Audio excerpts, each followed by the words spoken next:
Nós vamos meditar na palavra do Senhor nessa hora.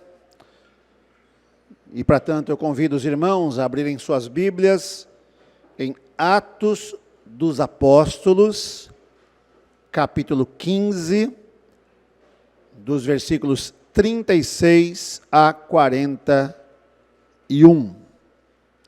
Atos dos Apóstolos, capítulo 15, dos versículos 36 a 41. Permanecendo firme em meio às crises desta vida, a crise dos relacionamentos. Convido você então a, com toda atenção, ler agora esta passagem bíblica, base para nossa meditação. Alguns dias depois, disse Paulo a Barnabé: voltemos agora para visitar os irmãos por todas as cidades nas quais anunciamos a palavra do Senhor, para ver como passam. E Barnabé queria levar também a João, chamado Marcos. Mas Paulo não achava justo levarem aquele que se afastara desde a Panfília, não os acompanhando no trabalho. Houve entre eles tal desavença que vieram a separar-se. Então Barnabé, levando consigo a Marcos, navegou para Chipre.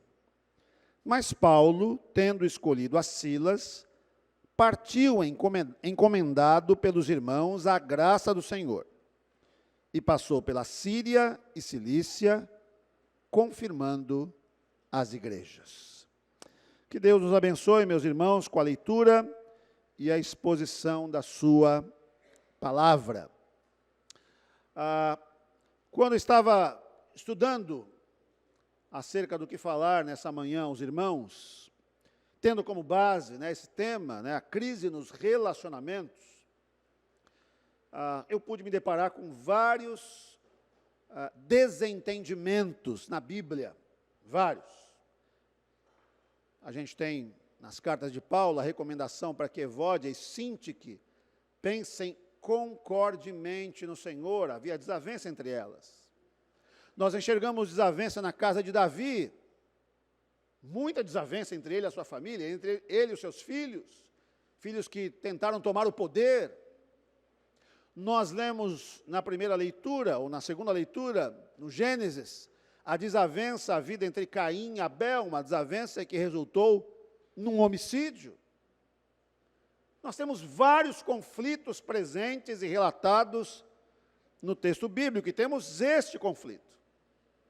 E quando estudava a respeito dele, eu fui levado a um artigo do reverendo Luiz César de Araújo, pastor presidente da Igreja Cristã Evangélica do Brasil. Os irmãos sabem que antes de ser ministro presbiteriano, eu era ministro da Igreja Cristã Evangélica do Brasil. E o reverendo Luiz César de Araújo foi reitor do seminário e hoje é o presidente dessa denominação irmã. E é com base naquilo que ele escreveu que eu quero falar hoje aqui. Então, tem muito pouco de originalidade minha aqui.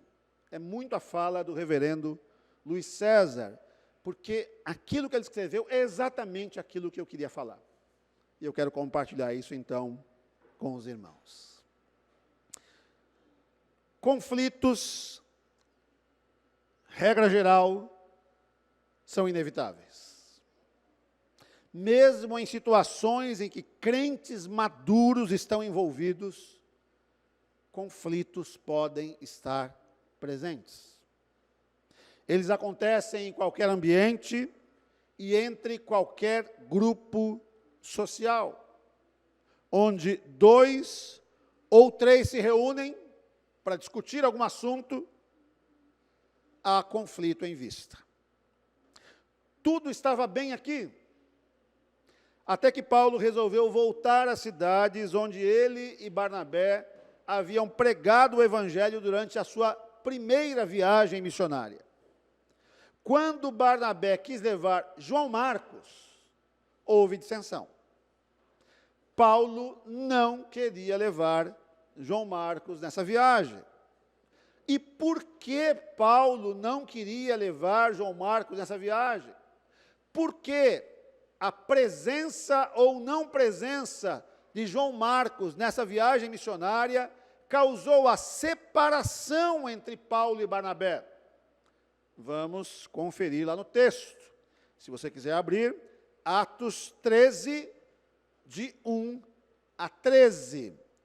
Eu vou ler o texto mais longo para a gente entender tudo. Lá, Atos 13, de 1 a 13. Se alguma alma caridosa, misericordiosa, quiser fazer chegar um copo d'água aqui, eu vou agradecer muito. Tá? Então, por gentileza. Atos 13, de 1 a 13. Olha o que o texto diz. Havia na igreja de Antioquia profetas e mestres. Barnabé, Simeão, sobrenome Níger, Lúcio de Cirene, Manaém, Colasso de Herodes, o tetrarca, e Saulo. E servindo eles ao Senhor e jejuando, disse o Espírito Santo: separai-me agora Barnabé e Saulo para a obra a que os tenho chamado. Então, primeiro registro importantíssimo aqui. O Espírito Santo manda separar Paulo e Barnabé. Eles são separados por Deus para a obra que Deus havia destinado a eles. Então, jejuando e orando, e impondo sobre eles as mãos, os despediram. Enviados, pois, pelo Espírito Santo, desceram a Seleucia e dali navegaram para Chipre. Chegados a Salamina, anunciavam a palavra de Deus nas sinagogas judaicas. Tinham também João como auxiliar. Esse João é João Marcos. Tinham também João como auxiliar. Havendo atravessado toda a ilha até Pafos, encontraram certo judeu, mágico, falso profeta, de nome Barjesus, o qual estava com o procônsul Sérgio Paulo, que era homem inteligente. Este, tendo chamado Barnabé e Saulo, diligenciava para ouvir a palavra de Deus, mas opunha-se-lhes Elimas, o mágico, porque assim se interpreta o seu nome, procurando afastar da fé o procônsul. Todavia Saulo, também chamado Paulo, cheio do Espírito Santo, fixando nele os olhos, disse: ó filho do diabo, cheio de todo o engano e de toda a malícia, inimigo de toda a justiça, não cessarás de perverter os retos caminhos do Senhor? Pois agora, eis aí está sobre ti a mão do Senhor, e ficarás cego, não vendo o sol por algum tempo. No mesmo instante, caiu sobre ele névoa e escuridade, e andando à roda, procurava quem o guiasse pela mão.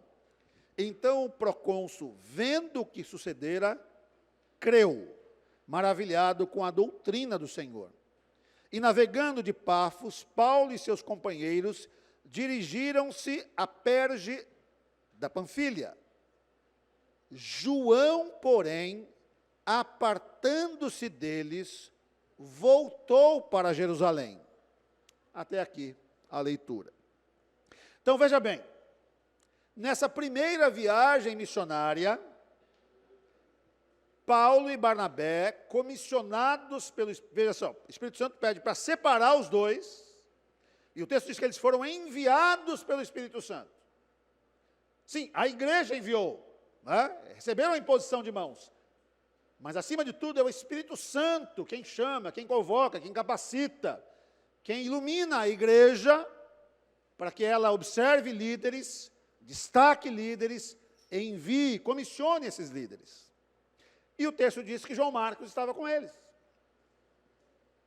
E o texto também diz que João Marcos, em dado momento da viagem missionária, voltou para trás.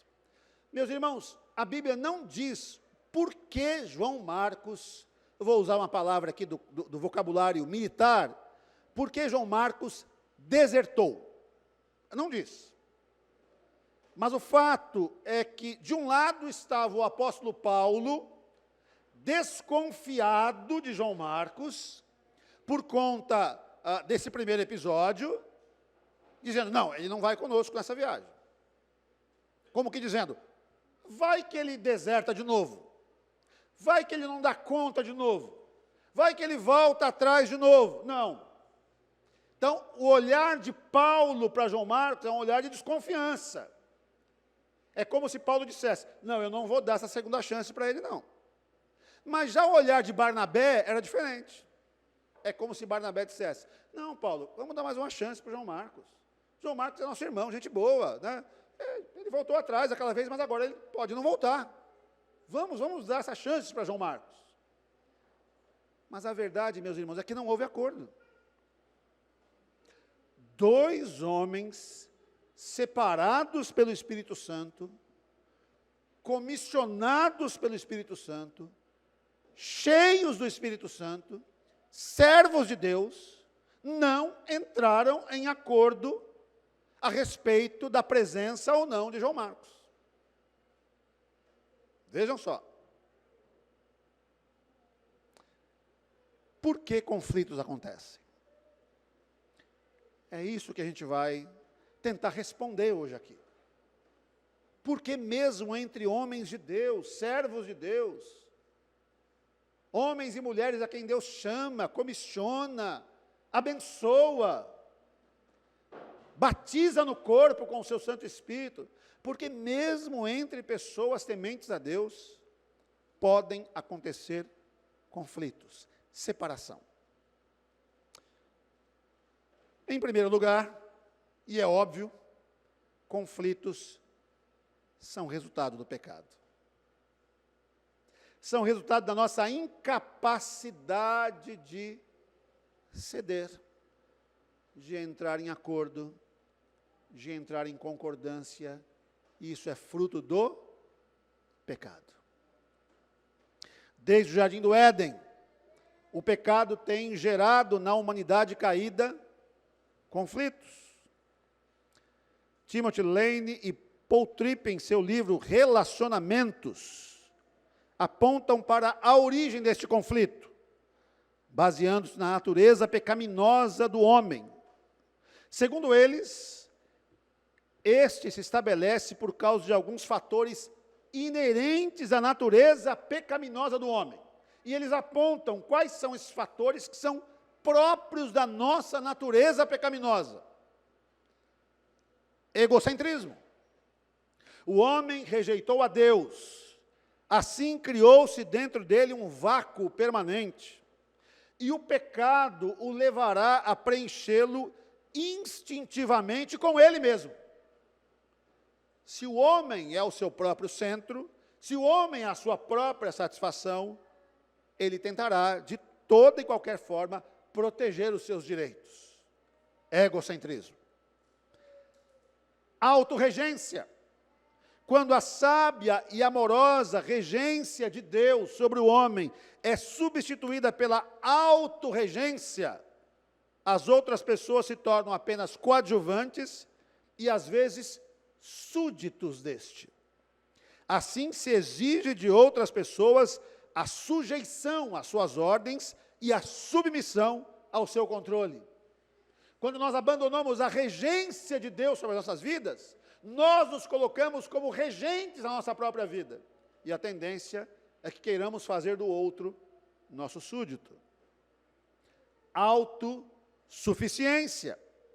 Quando se rejeita a Deus, o homem passa a acreditar na intoxicante, porém venenosa ilusão de que não depende de ninguém. Mas o melhor fundamento para uma vida abençoada e para relacionamentos abençoados é a dependência de Deus. A autojustificação. Se a santidade de Deus não for o padrão para o homem, ele tentará ser o seu próprio padrão. A pessoa que se acha justificada e que nega a sua própria necessidade pessoal de perdão, de misericórdia, invariavelmente entrará em conflitos com o seu próximo. Autossatisfação. Quando o homem se convence de que a de que satisfação e realização podem ser encontrados fora de Deus, ele segue em duas direções a partir daí. Se alguém encontra satisfação em coisas materiais, não estará interessado em relacionamentos ou apenas os usará para conseguir aquilo que quer. Eu me satisfaço com coisas e eu uso pessoas. Se alguém encontra satisfação em outras pessoas, usará os relacionamentos para a sua própria felicidade. Eu projeto a minha felicidade no outro, porque eu tirei a minha satisfação de Deus. E também o autoensino. Quando o homem é a sua própria fonte de verdade e sabedoria, ele abre mão do espírito de aprendiz humilde, que é tão vital para um bom relacionamento com o próximo. Ele será sempre o mentor em seu relacionamento e passará a impressão de que tem pouco ou nada a aprender com o outro. Esses são erros, são características da nossa humanidade, do pecado que está tão presente em nós. No entanto, devemos olhar mais amplamente para este caso e perceber o quanto os conflitos são reflexos da nossa natureza caída. Talvez seja exatamente por isso que somos informados de que há uma paz perene no novo céu e na nova terra.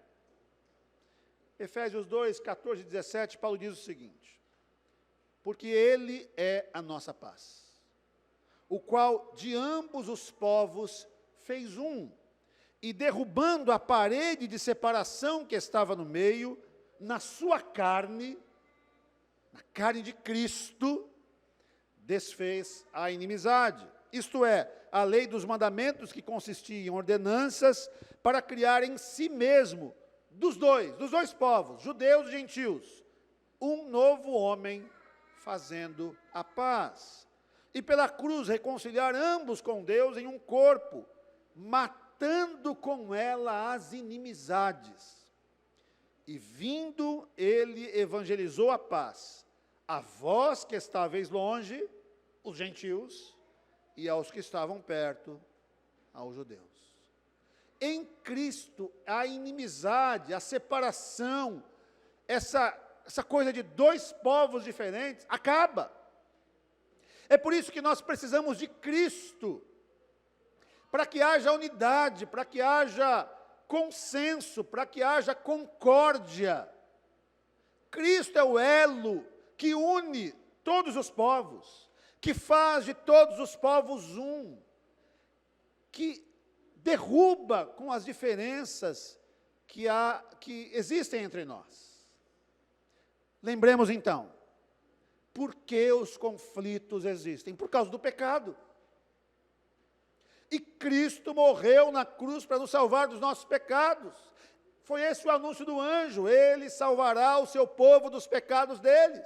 Porque o pecado afeta a nossa relação com o próximo e afeta a nossa relação com Deus. Não é sem motivo, porque o resumo da lei é exatamente esse: ame a Deus e ame ao próximo. Por que a exortação para amar a Deus e amar ao próximo? Porque é alguma coisa que vai contra a nossa natureza humana pecaminosa. A nossa natureza não quer amar a Deus e não quer amar ao próximo. Por isso precisamos de Cristo. Cristo é a solução para os conflitos existentes entre as pessoas.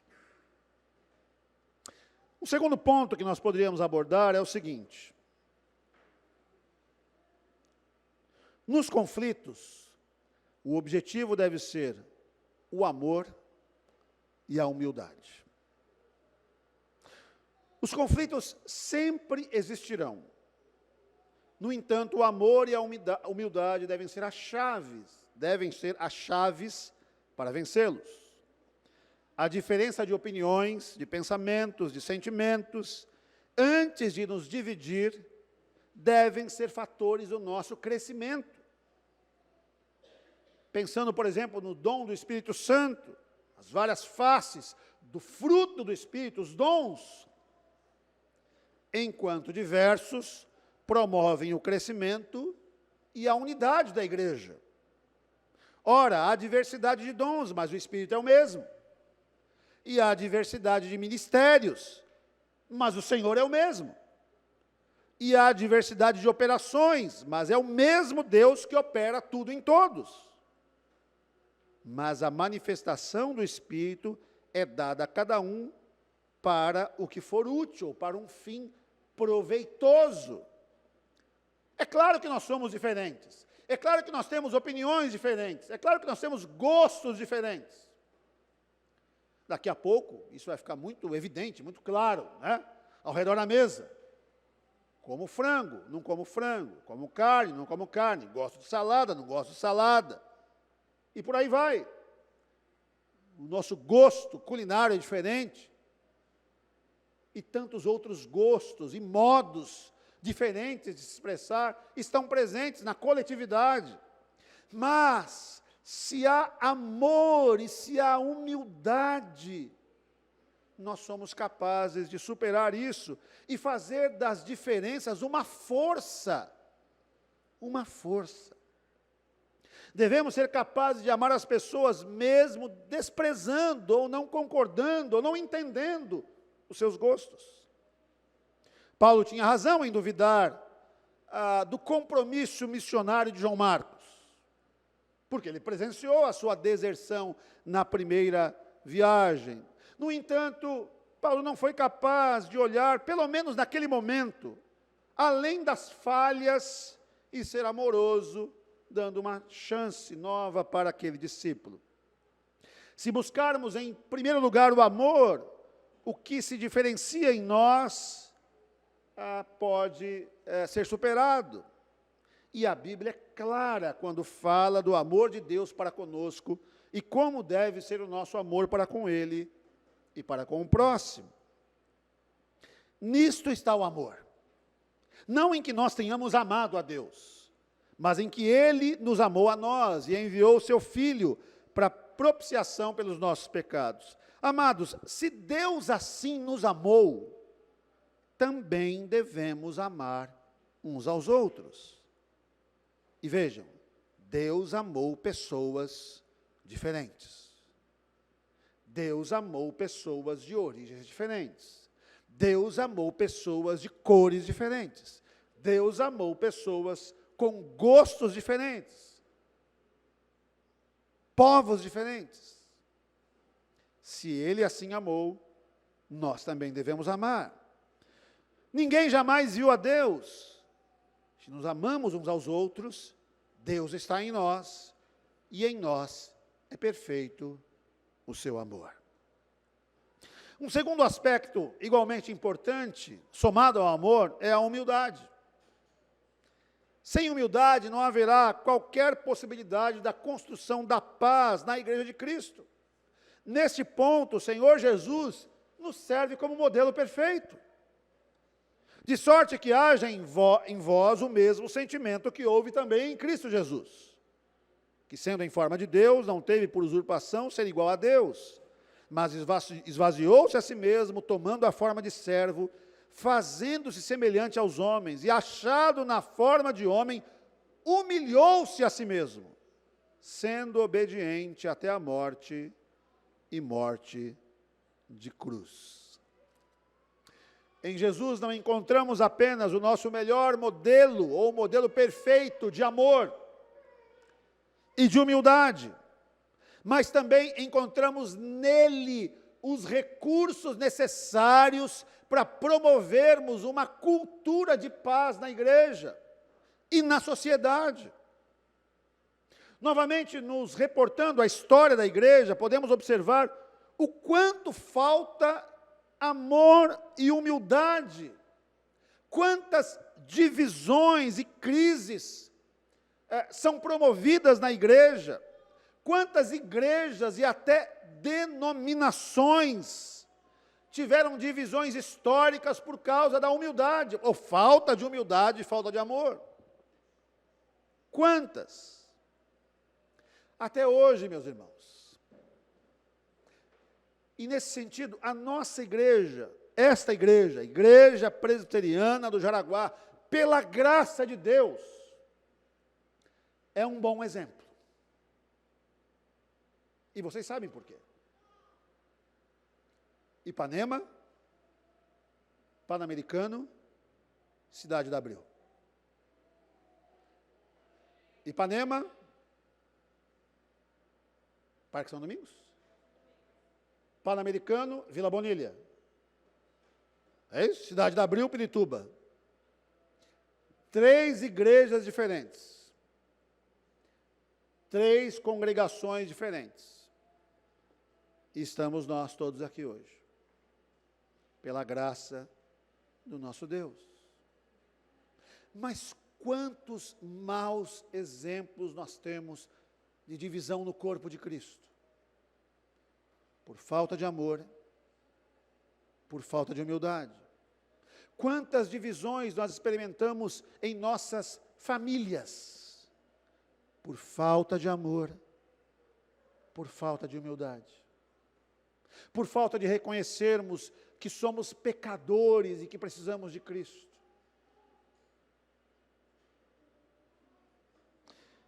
Perdoar alguém não significa suprimir a sua responsabilidade pelos atos, livrando-o assim da restituição. Depois ela faz parte do processo de cura do relacionamento, pois demonstra arrependimento, sinceridade e uma nova atitude. Além disso, serve como uma lição de vida, porque pode ajudar a pessoa que causou o dano a decidir evitar erros semelhantes no futuro. É uma oportunidade para a parte lesada fazer o uso da misericórdia, em alguns casos, isentar a pessoa do pagamento devido da restituição.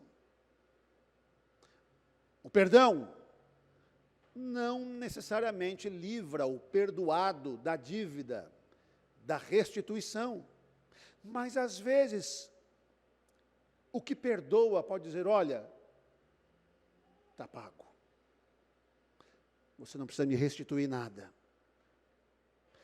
Imagina o efeito disso. Alguém lesa você, vem e pede perdão,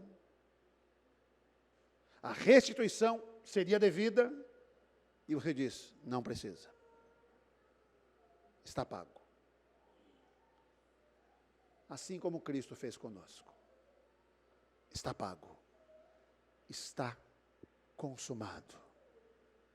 O amor e a humildade promovem isso. Porque existem conflitos? Por causa do pecado. Por que existem conflitos? Porque por vezes nos falta amor. Nos falta humildade no trato com o nosso próximo. E finalmente, meus irmãos, nos conflitos que existem entre nós, que usualmente acontecem entre nós, nós devemos ser mais observadores e perceber que pecados Deus está revelando. A nossa natureza caída está em tudo que fazemos. Mesmo quando aos nossos olhos nos entendemos debaixo da orientação de Deus, há possibilidade de cometermos pecado, de errarmos naquilo que estamos fazendo. Vejam, Paulo e Barnabé estavam envolvidos numa viagem missionária. Na primeira viagem, eles plantaram igreja, evangelizaram, vidas foram salvas pela graça de Deus, e agora eles tomam uma decisão sábia. Nós vamos voltar e ver como é que estão as pessoas que evangelizamos, as igrejas que plantamos. Eles estavam preocupados com o bem-estar dessas pessoas, causa das mais nobres. Mas em meio a um planejamento, que por certo era um planejamento orientado pelo Senhor, por trás de uma ação legítima, necessária para o bem das igrejas, eles não foram capazes de entrar em acordo sobre uma questão simples. Estavam preocupadas com tantas almas, mas não foram capazes de solucionar uma questão envolvendo uma alma. João Marcos.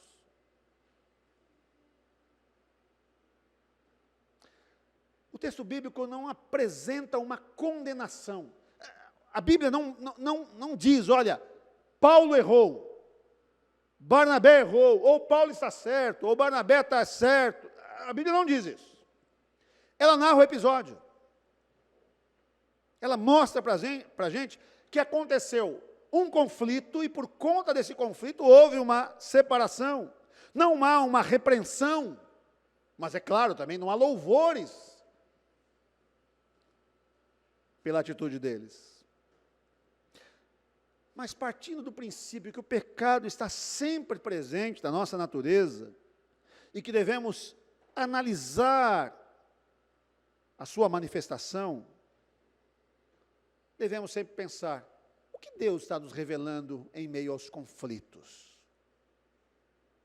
Que pecados eu tenho evidenciado em meio aos conflitos com o meu próximo? Será que Deus quer apontar para mim o meu orgulho? Será que Deus quer apontar para mim, olha, falta humildade, falta amor, a soberba em você, porque você não é capaz de se humilhar, você não é capaz de perdoar, você não é capaz de oferecer a outra face, você não é capaz de caminhar mais uma milha. O que Deus quer mostrar para a gente em meio aos conflitos? O foco aqui é eu deixar de olhar para o outro. Eu tenho um conflito com o outro, eu sempre foco no outro, mas ele ou ela fez isso ou aquilo, mas peraí, nós estamos sendo convidados a olhar para nós mesmos. Peraí, o que aflora em mim no conflito com o meu próximo?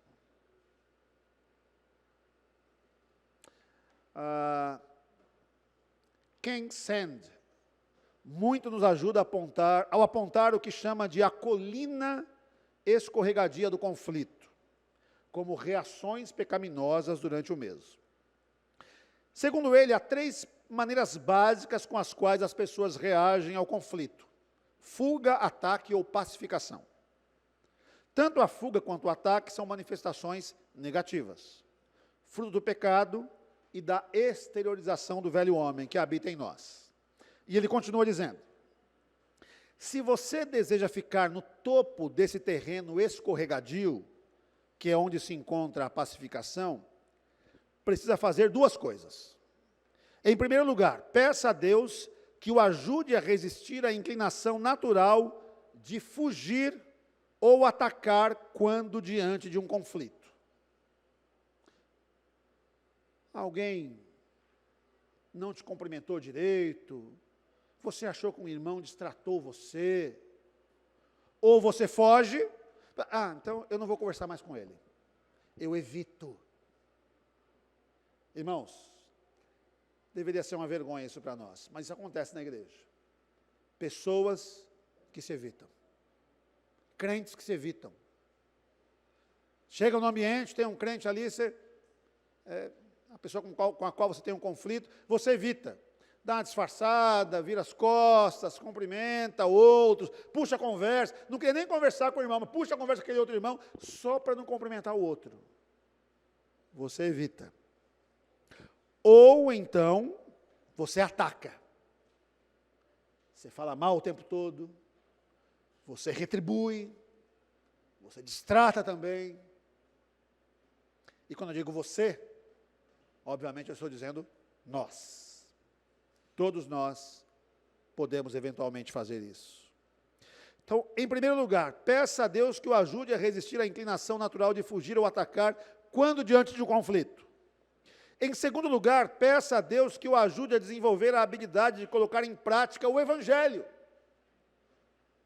usando a reação de pacificação, que é a mais adequada para resolver um conflito. O cristão sincero deve, à luz da orientação de Deus, averiguar o seu próprio coração e verificar quais são os pecados que Deus quer lhe revelar em tempos de crise, em meio aos conflitos. Cada um de nós precisa avaliar as nossas próprias inclinações e debilidades, verificando humildemente o que Deus quer revelar a respeito da nossa natureza. E, naturalmente, o que devemos consertar, do que devemos nos arrepender. Porque a Bíblia diz, meus irmãos, de onde vêm as guerras e pelejas entre vós?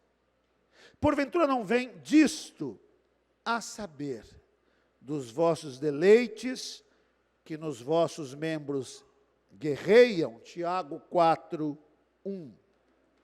Sim, as guerras e pelejas que existem entre nós vêm dos nossos próprios deleites, vêm das nossas vaidades, vêm dos nossos pecados, vêm do nosso orgulho, da nossa altivez, da nossa autossuficiência. Por isso, meus irmãos, essa manhã, nós somos chamados a verificar esse texto. Por um lado, a recusa de Paulo de levar Marcos na segunda viagem missionária. Uma atitude que poderia ter causado o distanciamento permanente entre eles. Porque nós não estamos analisando aqui João Marcos. Qual a reação de João Marcos à negativa de Paulo? João Marcos provavelmente não gostou nada disso. Ter ficado muito chateado. Puxa, Paulo me rejeitou. E a maneira como João Marcos reagiu à rejeição, pode ser essa: ficar entristecido, fazer brotar uma raiz de amargura no coração, ou também pode ter sido: olha, eu entendo porque Paulo fez isso. Porque na primeira viagem eu dei para trás. Paulo tem razão em olhar para mim com desconfiança. Mas, graças a Deus, o primeiro caso não aconteceu.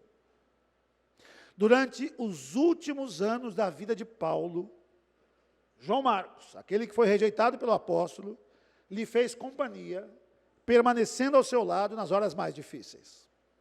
Na carta aos Colossenses, Paulo escreveu que Marcos, primo de Barnabé, estava com ele em Roma e possivelmente visitaria a igreja em Colossos, Colossenses 4:10. Paulo diz que Marcos e Jesus, conhecido como Justo, só um destaque, Jesus era um nome próprio, comum, né? São os únicos da circuncisão, ou seja, os únicos de origem judaica, que cooperam pessoalmente comigo pelo reino de Deus. Colossenses 4:11. Eles tinham animado Paulo na prisão. Quando Paulo escreveu para Filemão, versículo 24, ele colocou Marcos na lista dos seus cooperadores. Paulo, escrevendo para Timóteo, sua última carta antes de morrer, pediu que trouxesse Marcos, pois me é útil para o ministério, 2 Timóteo 4:11. Vejam que mudança. A amizade de Paulo e Barnabé continuou, mesmo eles naquele momento tendo se separado. Mas este conflito que teve por origem a pessoa de João Marcos, poderia ter estabelecido uma ruptura permanente entre eles, mas não aconteceu isso.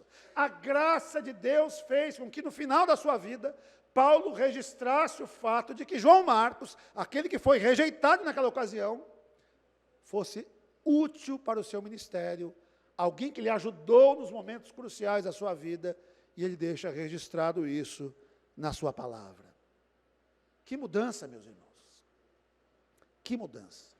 E uma mudança que mostra que o conflito que eventualmente nós possamos hoje estar vivendo, a pessoa com a qual hoje nós possamos ter algum problema, alguma diferença, alguma dificuldade, pode ser a pessoa que lá no futuro vai abençoar a nossa vida, vai nos ajudar, vai ser o nosso auxílio. Por isso, nós devemos, hoje, resolver os nossos conflitos relacionais. E por que eu devo fazer isso, pastor? É claro que você sabe por quê. Porque a Bíblia diz: ó quão bom e quão suave é que os irmãos vivam em união. É como óleo precioso sobre a cabeça, que desce sobre a barba de Arão, e que desce a orla das suas vestes. Como o orvalho do Hermon, e como o que desce sobre os montes de Sião.